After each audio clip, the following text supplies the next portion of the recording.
The New Orleans Pelicans, a team with an overload of talent but one very big problem: how does it all work together? Today, we're breaking down why the Pelicans might just be the most confusing team in the NBA. From their awkward roster fit to Zion Williamson's role as a small ball center, there's a lot to unpack. Let's dive in. Let's take a look at the core of this team: Zion Williamson, Brandon Ingram, DeJounte Murray, CJ McCollum, Herb Jones, and Trey Murphy. Sounds great on paper, right? 6 players with starting potential, loads of individual talent, and the versatility to create mismatches against just about anyone. The issue: there's only one basketball. All of these players thrive with the ball in their hands.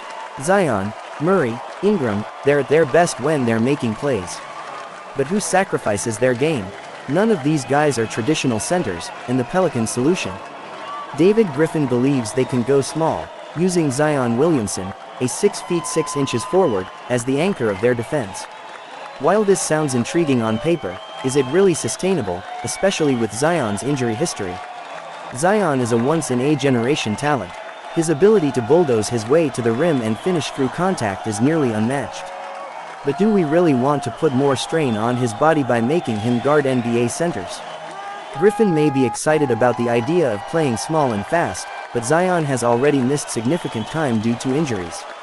And let's not forget, as dominant as he is offensively, he's not exactly known for his rim protection or screening ability. Sure, in spurts, Zion at the 5 could work, but playing this way full-time, that's a lot to ask. Then there's the problem of roles.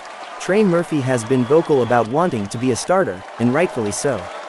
He's got tremendous upside, standing at 6 feet 8 inches, with elite shooting and athleticism. But if Zion starts at center, who gets left out? Will it be Trey, or maybe CJ McCollum, who despite criticism, averaged 20 points and 5 assists last season? The Pelicans are stacked. McCollum or Murphy could be coming off the bench, which, on paper, sounds like a luxury. But does that hurt team chemistry? Does it reduce the impact of key players by limiting their minutes? Let's not forget about DeJounte Murray, one of the Pelicans' newest additions. He's coming off a solid season, averaging 22 points and 6 assists, though some still doubt his fit. Murray himself has stated his goal of making the all-defensive first team, which sounds great, but he didn't exactly live up to that standard in Atlanta, where his team ranked 27th in defensive rating last year. For the Pelicans to bench a defensive juggernaut like Herb Jones in favor of Murray, we need to see that defensive version of Murray from his San Antonio days return.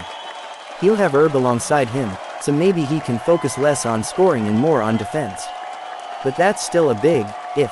Then there's the issue of spacing. Zion needs room to operate in the paint. If the starting lineup consists of Murray, Herb, Ingram, and Zion, where does the shooting come from? Brandon Ingram is talented but isn't exactly known for his love of three-point shots. If CJ comes off the bench, the Pelicans are left with questionable spacing, relying on Herb and Murray to shoot at career-high levels from deep. But if CJ starts, you're sacrificing some of your best defense. It's a tricky balance, and one that could make or break the Pelicans' season. So what's the answer? In a perfect world, maybe Brandon Ingram becomes more comfortable with a higher volume of threes. Maybe Murray locks in defensively like never before. Maybe Zion stays healthy and becomes the MVP caliber player we've seen flashes of. If all the pieces come together, this team could be a serious contender. But the reality, it could just as easily fall apart. There's enough talent here to make the playoffs and even go deep, but also enough question marks to see them miss the postseason altogether. Willie Green has his work cut out for him.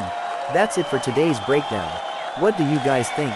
Will the Pelicans figure it out, or are we looking at another frustrating season? Let me know in the comments, and if you enjoyed this video, don't forget to like and subscribe for more NBA content.